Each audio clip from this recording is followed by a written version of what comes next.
Ever wake up and just feel completely lost? Like you can't remember anything from the night before, and your apartment looks like a yard sale exploded. Yeah. Maybe you find a stray cat curled up in your sink, or realize you bought like a dozen rubber chickens. That's a weird feeling. It is pretty disorienting. Well, today we're going to be talking about a movie that takes that whole amnesia thing and dials it up to a solid 11. We're diving deep into the Hangover. You know, the one where a bachelor party in Vegas goes spectacularly, hilariously wrong? A modern classic. Totally. And we've got a ton of interesting stuff to dig through. We've got professional reviews, the critics' take, plus a bunch of IMDb user reviews, and even a whole long written review from one dedicated fan. It's a wild mix of perspectives, and it's going to be fun to unpack it all. The goal here is to figure out why this movie, which on the surface is just a bunch of guys getting into crazy situations, became such a huge cultural phenomenon. Like, what clicked so well with audiences, and maybe where did it stumble a bit? We're going to pull out all the key points and try to paint a complete picture of the film's impact. So the movie kicks off with Doug, the groom-to-be, getting ready to marry Tracy. 2 days before the wedding, his buddies decide to throw him the ultimate bachelor party in Vegas. You've got Phil, the kind of irresponsible but always fun school teacher, Stu, the super uptight dentist who's definitely whipped by his girlfriend, and Alan, Tracy's brother, who's, well, Alan. Definitely a unique character. Totally. So they book a crazy expensive suite at Caesar's Palace, and you can kind of guess where this is going. Things get a little out of hand. A little. They wake up the next morning and their suite is crashed. We're talking trashed. But that's just the tip of the iceberg. There's a live tiger in the bathroom, for crying out loud, and a baby in the closet. Oh, yeah, I forgot about the baby. And Stu's missing a tooth, and to top it all off, Doug, the groom, is nowhere to be found. That's a pretty rough morning after. To say the least. So the rest of the movie is these guys trying to figure out what happened the night before. They're like detectives trying to solve a case, except the case is their own blackout. Yeah. It's this frantic, hilarious search for Doug.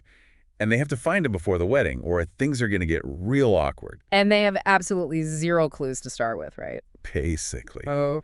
Which makes it even funnier. I mean, early on, someone compared the movie's pacing and the whole Lost in Vegas situation to Mystery Date, that old movie. Oh, yeah, I could see that. And, what's interesting is that some people who saw the trailers beforehand thought it was going to be kind of a rehash of movies like, dude, where's my car?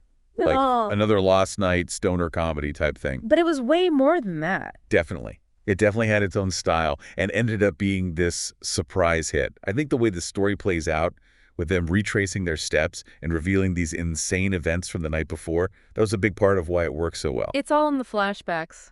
Keeps you guessing. Totally. So as they try to piece together the night, they discover they ended up at a hospital for some reason, stole a police car. Wait, they what?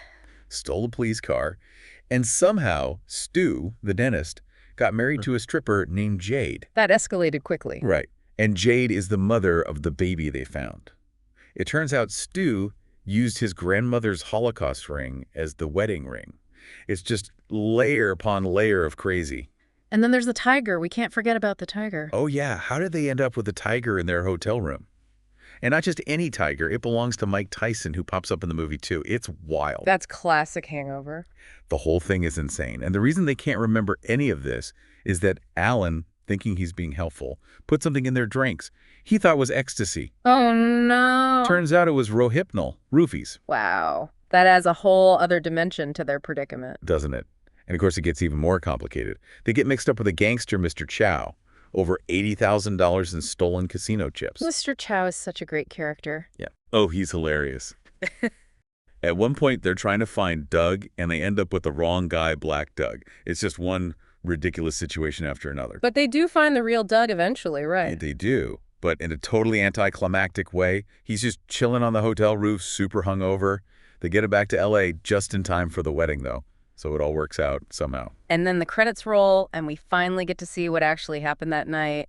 That photo montage set to right round is just perfect. Oh, yeah, the cherry on top. Pure genius. Yeah. Now, let's talk about the humor.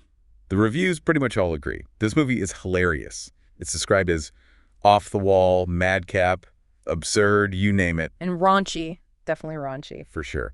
Some critics said it was kind of lowbrow, but still really funny. Others said it was like a more grown-up version of a kid's comedy, like it had this playful energy despite all the craziness. And the dialogue is really sharp, witty. Yeah. The writing is excellent. And the movie never lets up. It's nonstop action and jokes. True. And it's not just dumb humor either. Like some reviewers pointed out that it actually has some heart to it, especially when it comes to the friendships between the guys. They go through a lot together. True, you really get a sense of their bond. And we got to acknowledge that it is a very adult comedy. Lots of swearing, some politically incorrect stuff that might not fly today. Yeah. It's in the same vein as movies like Very Bad Things, Dude, Where's My Car? Even Old School or Wedding Crashers. Definitely pushes the boundaries. Absolutely. Now, on to the characters, because they make this movie. Phil, played by Bradley Cooper, is the ringleader. He's kind of a man-child, always up for a good time, even if it means bending the rules a little. People loved Cooper in this role. He was so funny and really played against his usual image. He really nailed the comedic timing. Totally. Then there's Stu, Ed Helms' character. He's the anxious, nervous one who always seems to get the short end of the stick. His character goes through the most change, culminating in that whole Vegas wedding fiasco.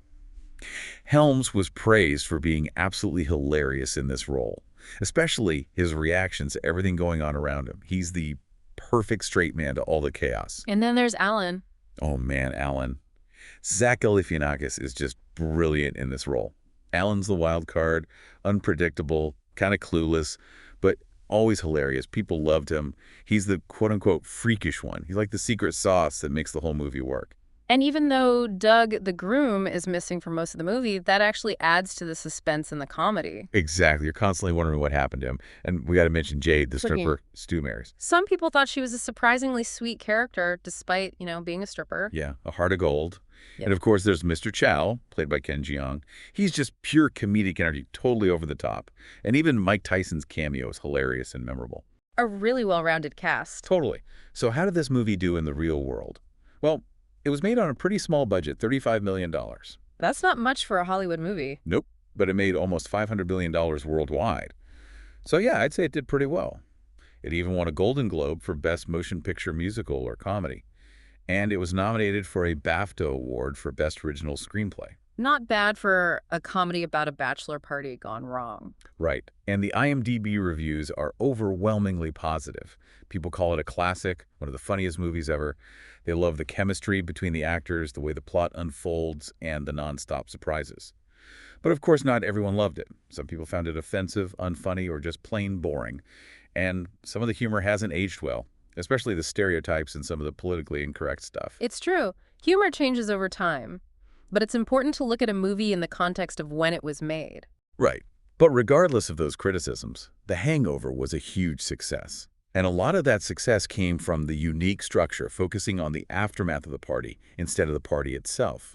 And the performances by Cooper, Helms, and Galifianakis are just fantastic. They really brought these characters to life. And the movie, even with all the crazy antics, does have this heart to it, this exploration of friendship and regret and the feeling of things spiraling out of control. And let's not forget the ending credits with the photos. That was a stroke of brilliance. It tied the whole thing together perfectly. It really did. So what can we learn from The Hangover? What makes a comedy stick with us? Is it the outrageous situations, the relatable characters, the clever plot twists? Think about the comedies that you love and why you love them. And if you haven't seen The Hangover, I highly recommend checking it out. It's a wild ride, but it's also really smart and well made. And let us know what you think. What are some other movies or cultural things that you think deserve a deep dive? We're always looking for new material to explore, so hit us up with your suggestions. We're ready to dive in. Until next time.